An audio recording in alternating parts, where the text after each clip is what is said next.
Hello जी, हिंदी भाषा YouTube channel पर आप सभी का स्वागत है। आज की जो वीडियो है हमारी बड़ी ही धमाकेदार रहने वाली है, क्योंकि इसमें हमें 80 से लेकर 85 तक महत्वपूर्ण प्रश्नों पर चर्चा करेंगे और ये प्रश्न सभी के लिए बड़े ही इम्पोर्टेंट हैं। इसमें आज हम विशेष तौर पर ध्यान दिया जाएगा उपसर्ग और प्रत्यय पर, और अन्य जो इसमें टॉपिक रहते हैं वो भी इसमें कवर होने वाले हैं। तो वीडियो में शुरू से एंड तक बने रहिएगा और जानकारी आपको अच्छी लगे, वीडियो अच्छी लगे तो इसको लाइक करते हुए शेयर जरूर कीजिएगा। तो चलिए शुरुआत करते हैं। हमें अपशब्द नहीं बोलना चाहिए। इसमें व्याकरण की दृष्टि से बताना है जो रेखांकित किया गया, यानी अपशब्द में क्या है, विशेषण है, संज्ञा है, उपसर्ग है या अव्यय है। आप भी इसमें अपना आंसर बता सकते हैं और जान सकते हैं आपकी तैयारी कितनी हुई है। तो जी इसका सही जवाब क्या है, उपसर्ग है। उस शब्द के पहले क्या लगा हुआ है, अप, इसमें क्या है, उपसर्ग है। अगले प्रश्न की बात करते हैं। अधिकार में उपसर्ग बताइए। अधिकार में उपसर्ग कौन सा है, कर, कार, अधि, ए। ये सारे क्वेश्चन किसी न किसी एग्जाम में आए हुए हैं, तो बड़े ही महत्वपूर्ण प्रश्न रहे हैं ये। यूपीएसएससी के स्टेनोग्राफर भर्ती एग्जाम में आए हुए प्रश्न है ये। तो अधिकार में उपसर्ग कौन सा है, अधि, और काल, कार इसमें मूल शब्द है।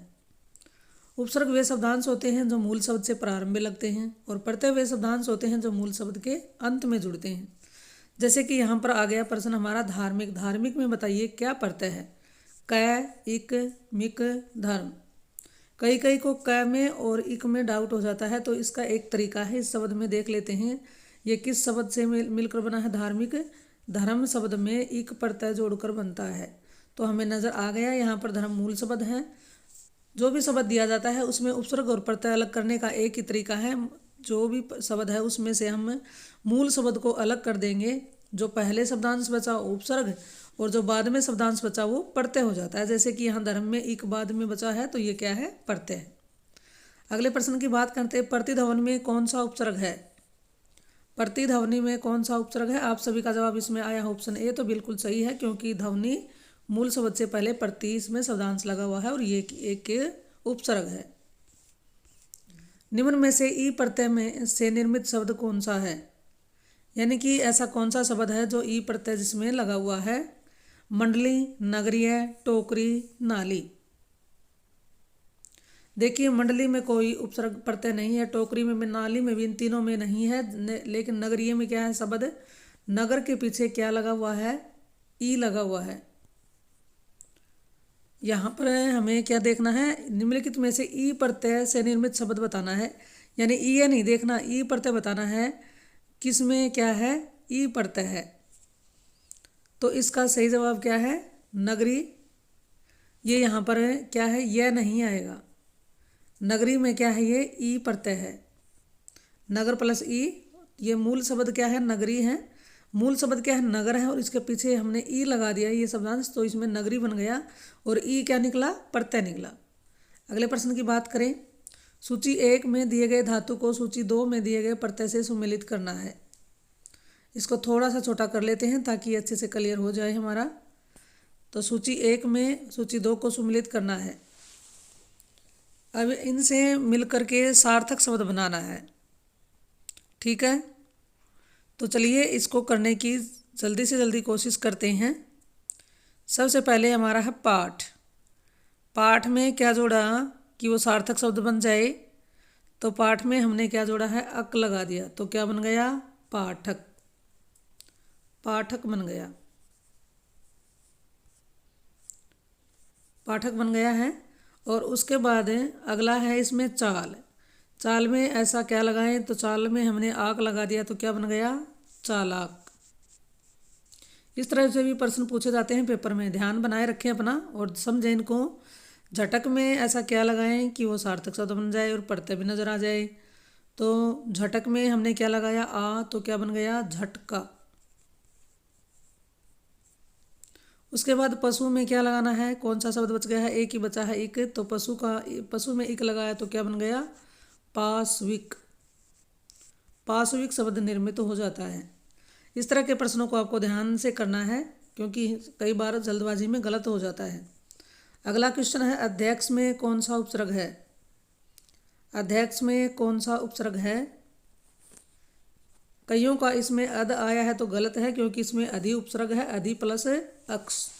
तो अधि इसमें क्या है, अक्ष मूल शब्द है, और अधि लगा हुआ है उपसर्ग। सावधानी में कौन सा प्रत्यय है? सावधानी में कौन सा प्रत्यय है?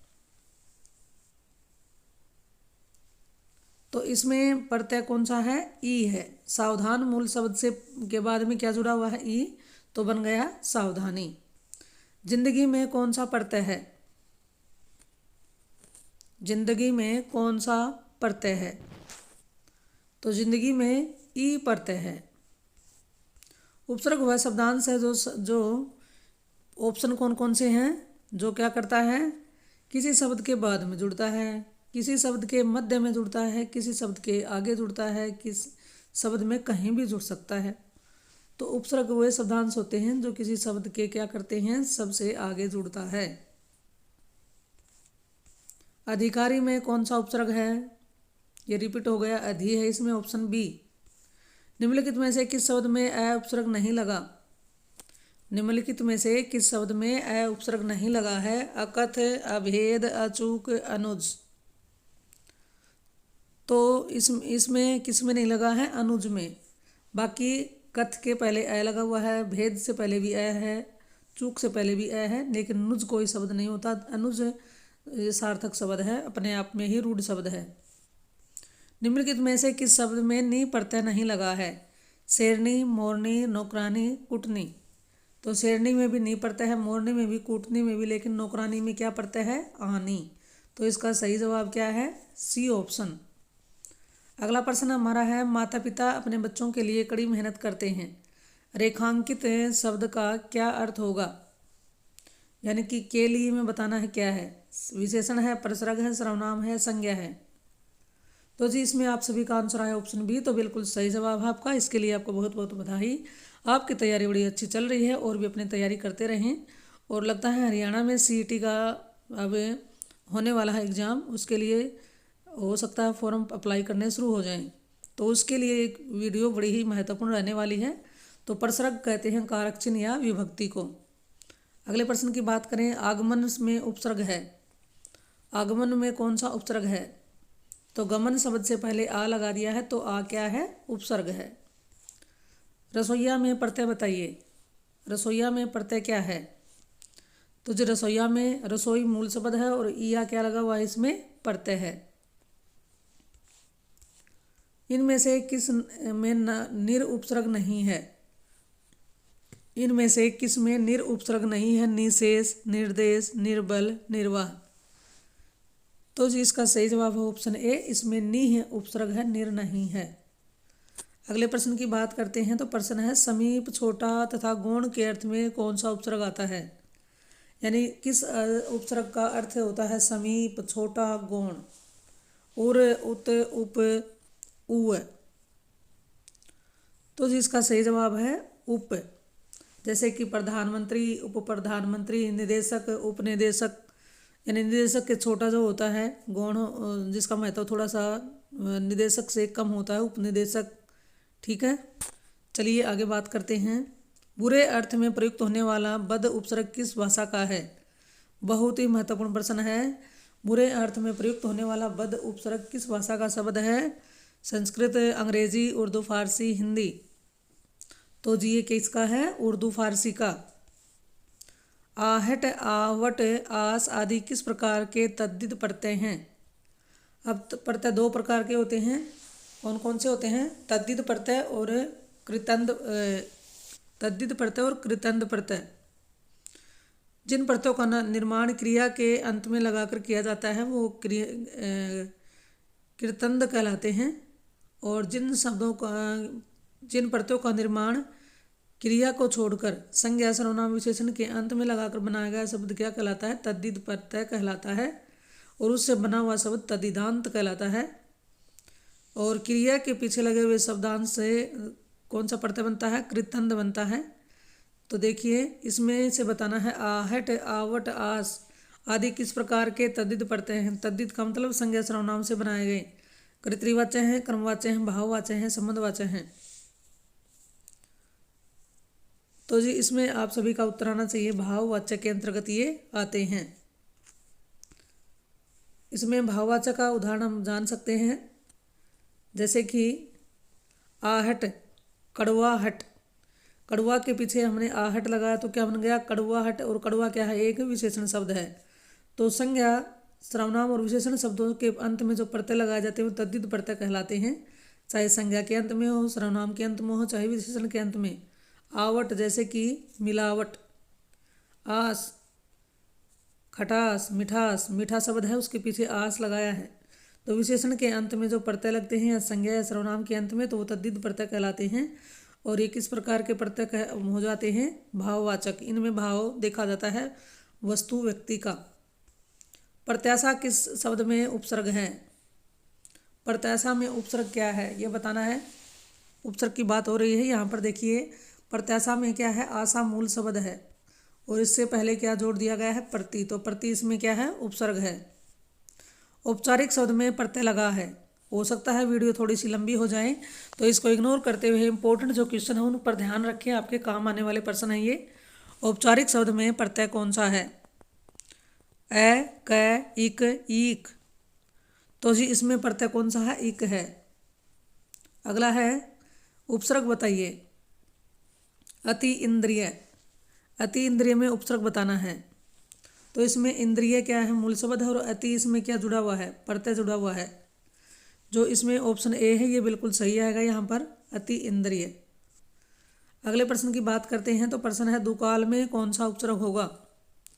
दुकाल में कौन सा उपसर्ग है, यानी कि किस भाषा का है ये दू जो उपसर्ग लगा हुआ है। दुकाल में दू उपसर्ग है और दू उपसर्ग की बात हो रही है, किस भाषा का है, उर्दू, फारसी, हिंदी, अरबी। तो ये है हिंदी भाषा का। अगला प्रश्न है ब उपसर्ग इसमें किस में है, इनमें से किस में है ब उपसर्ग। बदबू, बदौलत, बदनाम, बदहजमी। ब उपसर्ग की बात हो रही है तो ब उपसर्ग किस में है, ऑप्शन बी, बदौलत। दौलत मूल शब्द है, इससे पहले क्या लगा हुआ है, ब। बदबू में नहीं है इसमें उपसर्ग। बदनाम में भी नाम से पहले बद लगा है, बद उपसर्ग है। और बदहजमी में भी बद है, ब नहीं है। बाकी बदौलत में क्या है, ब उपसर्ग है। धातु के अंत में जोड़े जाने वाले प्रत्यय हैं कौन से हैं, क्रियाधोतक। धातु का मतलब क्रिया का मूल रूप, जैसे कि लिखना क्रिया है और लिख इसमें से क्या है, मूल रूप है, तो लिख को धातु कहेंगे। धातु के अंत में जोड़े जाने वाले प्रत्यय क्या हैं, वैसे अभी बताया गया थोड़ी देर पहले। तो उसको हम क्रिया के अंत में लगते हैं तो कृत प्रत्यय बोलते हैं, उसको क्या कहते हैं, कृत प्रत्यय बोलते हैं। और इनसे बने हुए शब्द को क्या कहते हैं, कृतांत। क्या कहते हैं, कृतांत या कृतंद। अगले प्रश्न की बात करें तो प्रश्न है परिक्रमा में उपसर्ग बताइए कौन सा है। परिक्रमा में कौन सा उपसर्ग होगा, इसका सही जवाब ऑप्शन डी, परि। भलाई में प्रत्यय बताइए कौन सा है। भलाई में भला मूल शब्द है और आई इसमें क्या जुड़ा हुआ है, प्रत्यय। भलाई में कौन सा है, आई। लोगों ने उसे मार मार कर अधमरा कर दिया। रेखांकित में शब्द क्या है, अधमरा शब्द बताइए क्या है। संज्ञा है, उपसर्ग है, अव्यय है या प्रत्यय है। तो मरा शब्द से अध जोड़ दिया गया है, इसमें क्या है, ये उपसर्ग है। उत से निर्मित शब्द कौन सा है, उत से। अवकाश, अपकार, उच्चारण, अध्ययन। तो देखिए अवकाश में कोई इसमें उत नहीं, यहाँ पर भी नहीं है, नहीं। लेकिन उच्चारण में क्या मिलकर बनता है, ये उत प्लस चारण। तो उच्चारण में हमें क्या नजर आया, उत उपसर्ग।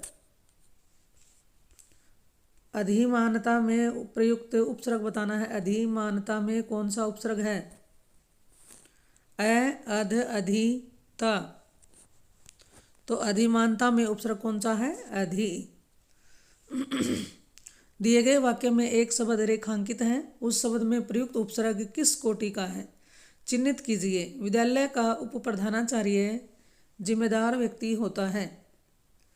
तो आपको बताना है कि उप प्रधानाचार्य में कौन सा प्रत्यय है, यानी तत्सम उपसर्ग है।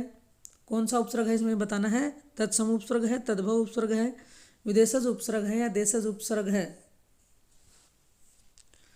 तो जी इसका सही जवाब है ये क्या है, तत्सम उपसर्ग है। जो शब्दांश संस्कृत भाषा के शब्दों से पहले लगते हैं वो क्या कहलाते हैं, तत्सम उपसर्ग। तो इसका सही जवाब है तत्सम उपसर्ग है, क्योंकि प्रधानाचार्य ये एक तत्सम शब्द है और इससे पहले ले हुए उपसर्ग भी क्या बन जाते हैं, तत्सम उपसर्ग के अंतर्गत माने जाते हैं। प्रत्यय होता है शब्दांश, वाक्यांश, पदांश या पद्यांश। तो जी प्रत्यय क्या होता है, शब्दांश होता है, शब्द का छोटा सा अंश होता है। लोकसभा में मंत्रियों का पागलपन स्पष्ट दिखाई देता है। वाक्य में रेखांकित शब्द किस प्रकार का, किस कोटि का है? तो बताना है पागलपन विदेशज है, तत्सम है, देशज है या तद्भव है। तो जी ये कौन सा है, ये है देशज शब्द। देशज शब्द वे शब्द कहलाते हैं जिनकी उत्पत्ति के बारे में पता ही नहीं होता है कि ये कहाँ से बने हैं, किसने बनाए हैं। इनको जो ग्रामीण क्षेत्र के वासी होते हैं, लोग होते हैं, वो अपनी आवश्यकता ज़रूरत के हिसाब से इनका निर्माण कर लेते हैं। उपसर्ग को कहते हैं शब्दांश, वाक्यांश, शब्द, पद। तो उपसर्ग और प्रत्यय दोनों ही क्या हैं, शब्दांश है, शब्द के अंश हैं। सुमित्रा में प्रत्यय कौन सा होगा? सुमित्रा में प्रत्यय बताइए कौन सा होगा? तो सुमित्रा में क्या है, आ। ऑप्शन ए इसका सही जवाब है। असुरक्षित शब्द में कौन सा उपसर्ग है? सुरक्षित से पहले अ लगा हुआ तो अ ही क्या हुआ, उपसर्ग हुआ। किस शब्द में उपसर्ग नहीं है? अपवाद, पराजय, प्रभाव, ओढ़ना। किस शब्द में उपसर्ग नहीं है? तो जी उपसर्ग किस में नहीं है, ओढ़ना में। अब देखिए वाद से पहले अप उपसर्ग है, पराजय से पहले परा उपसर्ग है, भाव से पहले पर उपसर्ग है, लेकिन ओढ़ना में कोई भी उपसर्ग नहीं है। ढना कोई भी शब्द नहीं है, ये ढना से पहले ओढ़ नहीं लगा सकते। आंशिक शब्द में प्रत्यय बताइए क्या है? आंशिक शब्द में प्रत्यय बताना है। आंशिक शब्द में मूल शब्द क्या है, अंश, और इसमें क्या लगा हुआ है, इक प्रत्यय, ऑप्शन सी। कौन सा प्रत्यय हिंदी भाषा के बहुवचन के रूप में जाना जाता है? ओ, ए, आ। कौन सा प्रत्यय हिंदी भाषा में बहुवचन के रूप में जाना जाता है? तो इसका सही जवाब है ऑप्शन ए। कौन सा जाना जाता है, ओ। आगे है उपसर्ग का प्रयोग होता है, कहाँ होता है? शब्द के आदि में, शब्द के मध्य में, शब्द के अंत में, इनमें से कोई नहीं। तो उपसर्ग का कहाँ होता है? शब्द के आदि में। आदि यानी कि शब्द की शुरुआत में, प्रारंभ में। अगला प्रश्न है मिठास शब्द में किस प्रत्यय का प्रयोग हुआ है? तो मिठास शब्द देखिए किससे बना है, मीठा प्लस आस। मिठास शब्द में किस प्रत्यय का प्रयोग हुआ है, आस का। अगले प्रश्न की बात करें तो सुशिक्षित में उपसर्ग बताइए। सुशिक्षित में मूल शब्द क्या है, शिक्षित, इससे पहले लगा हुआ सु और यही क्या है, उपसर्ग है। धड़ाक में प्रत्यय बताइए। धड़ाक में प्रत्यय क्या है, अक, आक, अप, ओक। बताइए जल्दी से, आप भी अपने आंसर देने की जल्दी से जल्दी कोशिश कीजिए। धड़ाक में मूल शब्द क्या है, मूल शब्द क्या है, धड़, और प्रत्यय क्या जुड़ा हुआ है, आक। ऑप्शन बी इसका सही जवाब है। परिभाषा में कौन सा उपसर्ग है? भाषा से पहले परि शब्दांश लगा हुआ है तो ये क्या है, परि उपसर्ग है। ऑप्शन डी सही जवाब है। 46 प्रश्न है बहाव शब्द में प्रयुक्त प्रत्यय कौन सा है? प्रत्यय बताना है बहाव शब्द में। बह मूल शब्द है और आओ इसमें क्या लगा हुआ है, प्रत्यय। तो ऑप्शन सी इसका सही जवाब है।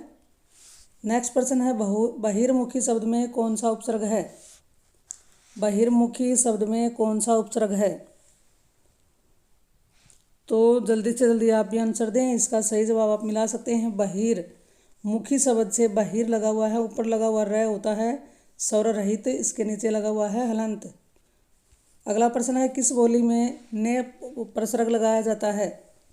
किस बोली में ने प्रसर्ग लगाया जाता है? ब्रजभाषा, खड़ी बोली, राजस्थानी, अवधी। तो जी ये लगाया जाता है खड़ी बोली में ने प्रत्यय। जैसे हम बोलते हैं राम ने खाना खाया, राम के तुरंत पहले क्या लगा है, तुरंत बाद में ने। तो ये शुद्ध साहित्यिक हिंदी होती है, उसको खड़ी बोली कहते हैं और उसमें ने प्रसर्ग का प्रयोग कर्ता के बाद किया जाता है। निम्न में से ई प्रत्यय में निर्मित, ई प्रत्यय से निर्मित शब्द कौन सा नहीं है? यानी नीचे दिए गए शब्दों में बताना है ई प्रत्यय किस में नहीं लगा हुआ है। मंडली, नगरीय, टोकरी दोबारा से रिपीट हो गया है, तो इसका आंसर क्या है, यही है। नगरी शब्द में क्या है, ई प्रत्यय।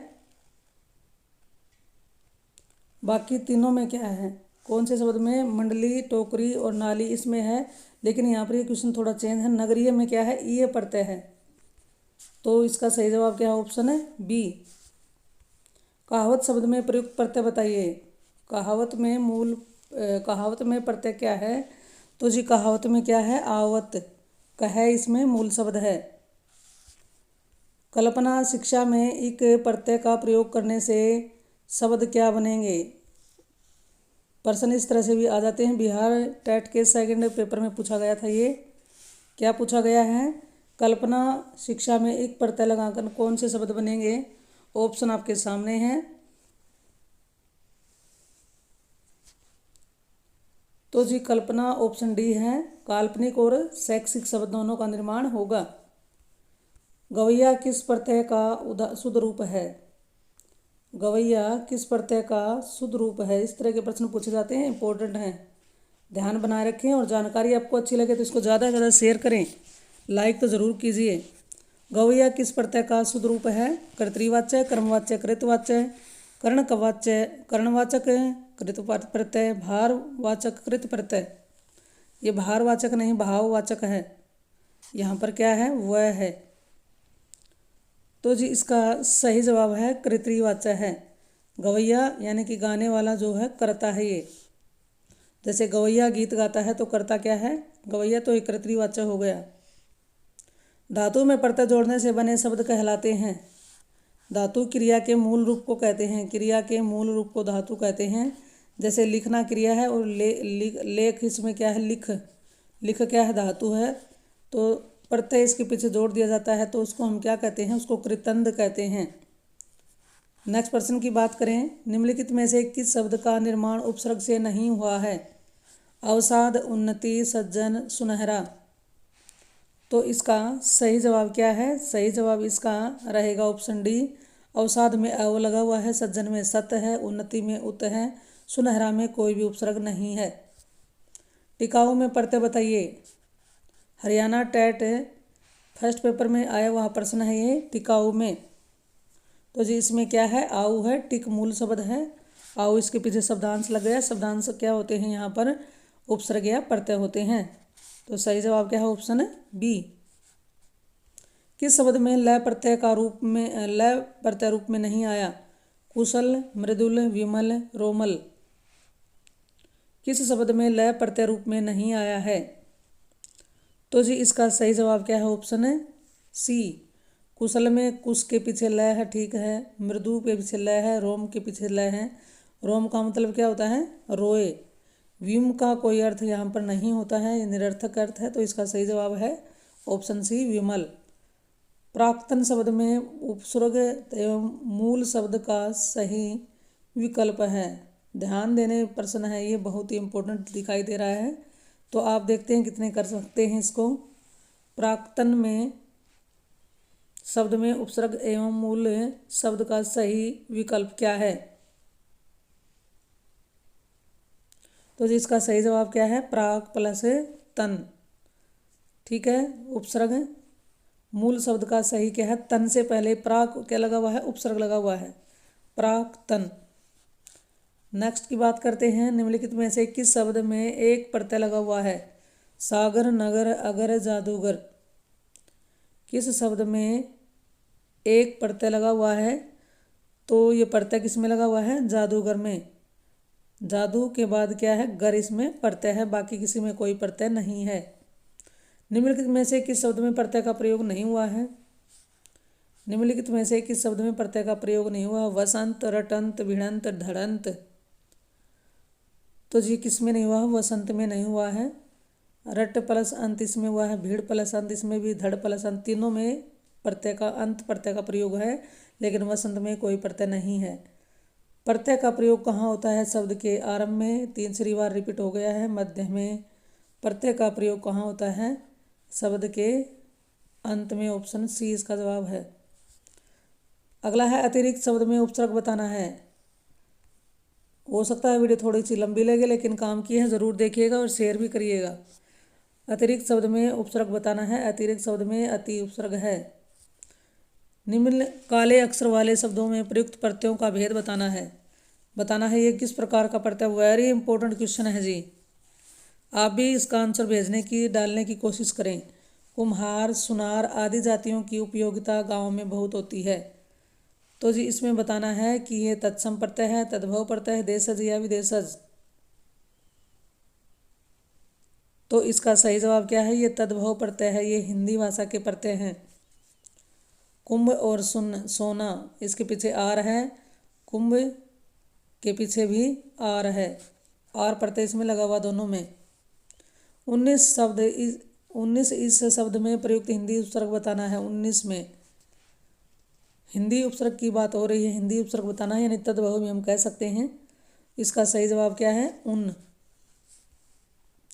तिराहा शब्द में उपसर्ग कौन सा है? तिराहा शब्द में उपसर्ग, इसका सही जवाब क्या है? ती। अगला है अदब शब्द के साथ कौन सा उपसर्ग सही लगता है? इस तरह के प्रश्न भी पूछे गए हैं HSC ग्रुप डी में। अदब शब्द के साथ कौन सा उपसर्ग सही है? नी, बे, कु, ए। तो अदब का बनाना है यहाँ पर। अदब होता है मान सम्मान इज्जत, और बेअदब होता है बेइज्जत कर देना। तो ऑप्शन, इसका सही जवाब क्या है? ऑप्शन है बी।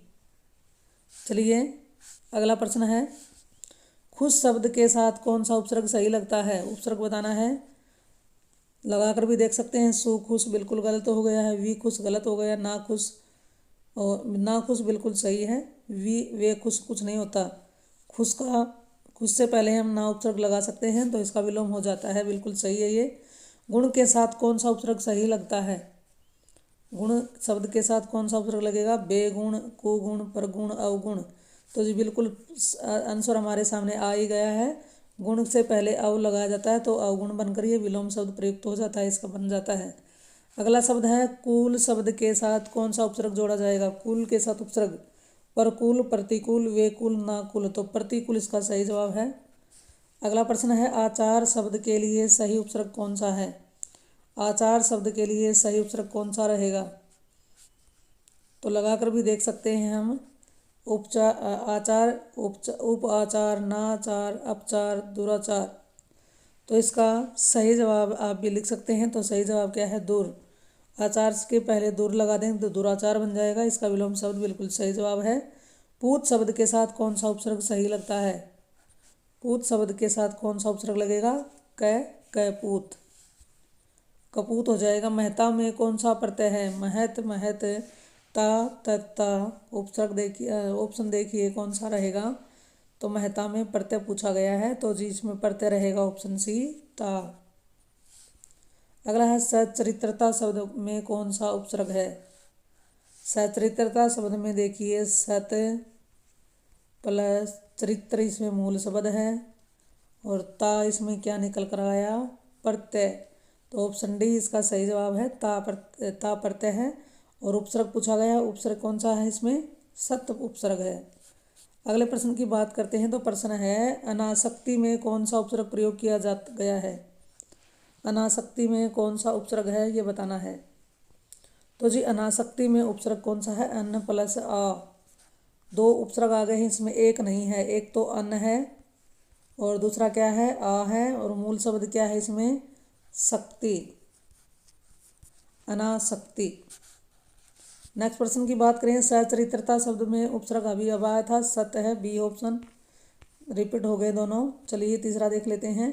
निम्नलिखित में से उपसर्ग रहित शब्द कौन सा है? यानी इनमें से उपसर्ग किस शब्द में नहीं है? कुचेष्टा, उपसर्ग, नाखुश, मिलान। उपसर्ग किस शब्द में नहीं है? तो जी उपसर्ग नहीं है हमारे मिलान में। बाकी कुचेष्टा में कु है, उपसर्ग में उप है, नाखुश में ना है। तीनों में उपसर्ग नजर आया, लेकिन मिलान में कोई भी उपसर्ग नहीं है। दो शर्ता में प्रयुक्त प्रत्यय का चयन कीजिए। दो शर्ता में कौन सा इसमें प्रत्यय है? तो जी इसमें हर्ता प्रत्यय है। पंडिताई शब्द में कौन सा प्रत्यय लगा है? पंडित मूल शब्द है और आई इसमें क्या है? प्रत्यय लगा हुआ है। ऑप्शन ए इसका सही जवाब है। निम्नलिखित में से किस शब्द में अप उपसर्ग लगा है? अप, अपठित, अपहरण, अपवित्र, अपनापन। तो आपको पढ़ते ही महसूस हो जाएगा। तो इसमें अपठित में अ है, अपवित्र में भी अ है, अपनापन में कोई उपसर्ग नहीं है, इसमें पन प्रत्यय है। लेकिन अपहरण में हरण मूल शब्द से पहले अप है, यही इसका सही जवाब है। अपहरण में अप उपसर्ग का प्रयोग हुआ है। अत्याचार शब्द में उपसर्ग कौन सा है? अति प्लस आचार, तो अति इसमें क्या है? उपसर्ग है। ये स्टाफ नर्स स्वास्थ्य विभाग में पूछा गया क्वेश्चन है। निम्नलिखित में से उपसर्ग रहित शब्द कौन सा है? क्षत्रिय, निरक्षर, चिरकाल, उत्तेजना। निरक्षर में निर है, चिरकाल में चिर है, उत्तेजना में उत है, क्षत्रिय में कोई भी क्या नहीं है, उपसर्ग नहीं है। इसका सही जवाब ऑप्शन है ए। कृतंद प्रत्यय किन शब्दों के साथ जुड़ते हैं? वेरी इंपॉर्टेंट प्रश्न है। कृतंद प्रत्यय जुड़ते हैं क्रिया के साथ। संज्ञा, सर्वनाम और अव्यय या विशेषण के साथ जुड़ते हैं, वो तद्धित प्रत्यय कहे जाएंगे। एक से अधिक उपसर्गों से बना शब्द कौन सा है? ये बहुत ही इंपॉर्टेंट है, एप्टीट्यूड टेस्ट है, सेट एग्जाम में पूछा गया है ये, सी सेट में। एक से अधिक उपसर्गों से कौन सा शब्द बना है? असुरक्षित। तो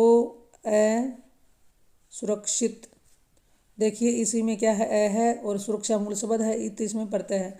अत्याचार में अति उपसर्ग है, अत्याचार। अथ कच्चा, पर्यावरण। तो देखिए असुरक्षित इसका बिल्कुल सही जवाब है, ऑप्शन है ए, असुरक्षित। सुरक्षित शब्द से पहले अ है, ये नहीं है इसका। पर्यावरण में परि प्लस आवरण, परि भी उपसर्ग आया और आ भी आया, वर्ण इसका मूल शब्द है, तो ऑप्शन डी इसका सही जवाब होगा। अगला है, किस शब्द के पूर्व लगकर उस शब्द का अर्थ बदल देते हैं, उसमें विशेषता उत्पन्न कर देते हैं, तो जी वो क्या कहलाते हैं, कहाँ लगते हैं? पूर्व में। पूर्व में क्या लगते हैं? उपसर्ग। निम्नलिखित में से कौन सा शब्द प्रत्यय युक्त है? नगर, सागर, बाजीगर, अगर। तो जी देखिए इसमें जो हमारा शब्द है बाजीगर, इसमें गर प्रत्यय लगा हुआ है, बाकी तीनों में कोई प्रत्यय नजर आ ही नहीं रहा है, तो आंसर सी रहेगा इसका बिल्कुल सही जवाब। दुलारा में उपसर्ग बताइए कौन सा है?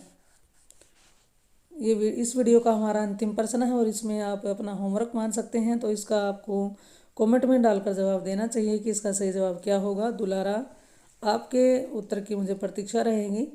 दुलारा में उपसर्ग कौन सा है? दुह, दो, वी, उप। तो ये जानकारी आपको अच्छी लगी हो तो इस वीडियो को लाइक करें और साथियों के साथ शेयर भी करें, और चैनल पर आप पहली बार आए हैं तो इस चैनल को सब्सक्राइब कर लें। तो फिर मिलते हैं एक और नई वीडियो नई जानकारी के साथ। इस चैनल पर आने के लिए आपका बहुत बहुत धन्यवाद। और आप ये भी कमेंट में डालकर बता सकते हैं कि आपको किस विषय में जानकारी चाहिए, उसी विषय पर अगली वीडियो आपके लिए बना दी जाएगी। धन्यवाद जी।